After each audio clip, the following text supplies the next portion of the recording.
నర్సంపేట పట్టణాభివృద్ధి సంబంధించి ఏ వర్గ ప్రజలకు మార్పులో భాగంగా కాంగ్రెస్ పార్టీ వచ్చినాక ఈ పట్టణ ప్రజలకు ఏం జరిగింది, ఏం ఒరిగింది? మట్టి దందా మీరే చేయాలి, బెల్లం దందా మీ పార్టీ నాయకుడే చేయాలి,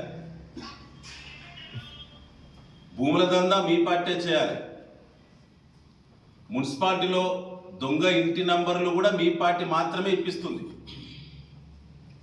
అసైన్మెంట్ భూములు తెలిసి తెలవక కొన్న నిరుపేదల భూములను అరాచకం చేసి మీకు అమ్ముతనే అగ్గోకు మీకు అమ్ముతనే ఆ భూములు వ్యాపారం జరగాలి. ఖాళీ ప్లాట్లు ఉన్నటువంటి పేదలు ఇలా ధైర్యంగా నిద్రపోయే పరిస్థితి లేదు. నర్సంపేట ప్రాంతంలో అభివృద్ధి ఎక్కడికక్కడ గొడ్డెల కాటు పడ్డట్టే ఆగిపోయింది. ఆనాడు బీఆర్ఎస్ ఉన్నప్పుడు నర్సంపేట పట్టణాభివృద్ధి అత్యద్భుతంగా జరిగింది. తక్కువ సమయంలో కరోనాను జయించి ఇవాళ 2 ఏళ్ల టర్మ్ పూర్తయింది.